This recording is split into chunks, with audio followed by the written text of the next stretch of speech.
بسم اللہ الرحمن الرحیم۔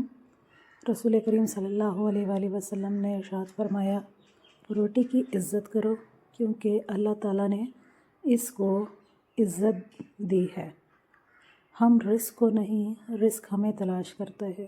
بلا شبہ انسان کا رزق اس کو موت سے بھی زیادہ شدت سے تلاش کرتا ہے۔ پیارے نبی کریم صلی اللہ علیہ وآلہ وسلم کا فرمان عالی شان ہے، اور رزق آپ کے لیے اتنا ہی شدت سے انتظار کرتا ہے جس طرح آپ کی موت۔ آپ جہاں کہیں بھی چھپ کے بیٹھ جائیں، مگر اگر آپ کی موت آ گئی ہے تو آپ کو ہر حال میں آنی ہی ہے۔ اسی طرح رزق بھی آپ کے پاس ہر حال میں پہنچ کر ہی رہتا ہے۔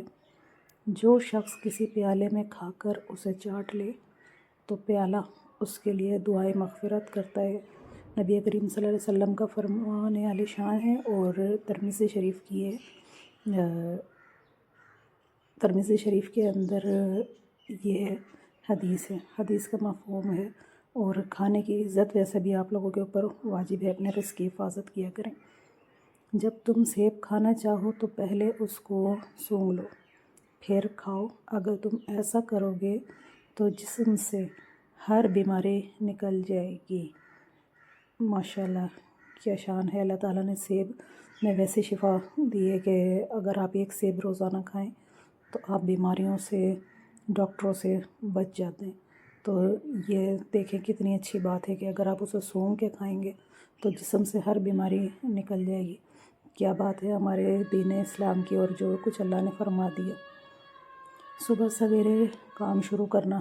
میں نے اللہ تعالیٰ سے دعا کی، یا اللہ میری امت کے لیے اس کے سویرے کے کاموں میں برکت عطا فرما۔ رشتہ داری کاٹنے والا جنت میں نہیں جا سکتا۔ پیارے نبی کریم صلی اللہ علیہ وآلہ وسلم نے بہت ہی اچھی بات کی ہے کہ اگر آپ رشتہ داروں سے دور رہیں گے یا ان کو کاٹنے کی کوشش کریں گے تو آپ ہرگز جنت میں نہیں جا سکتے۔ دیکھیے کتنی چھوٹی سی بات پہ ہم کو جنت کی یہ خبر دی گئی ہے۔ آگے دیکھتے ہیں، خیرات کو مت روکو ورنہ تمہارا رزق بھی روک دیا جائے گا۔ بخاری شریف کی حدیث ہے، نبی کریم صلی اللہ علیہ وآلہ وسلم نے فرمایا، آپ خیرات دیا کریں، صدقہ دیا کریں، چاہے ایک کھجور ہی کیوں نہ ہو، وہ بھی صدقے میں شامل ہوتی ہے۔ کھانے میں عیب نہ نکالو، ناپسند ہو تو مت کھاؤ۔ یہ حدیث کا مفہوم ہے۔ نبی کریم صلی اللہ علیہ وآلہ وسلم فرماتے ہیں کہ اگر کھانا پسند نہیں آتا تو اسے ناپسند مت کہیں اور نہ اس میں عیب نکالیں۔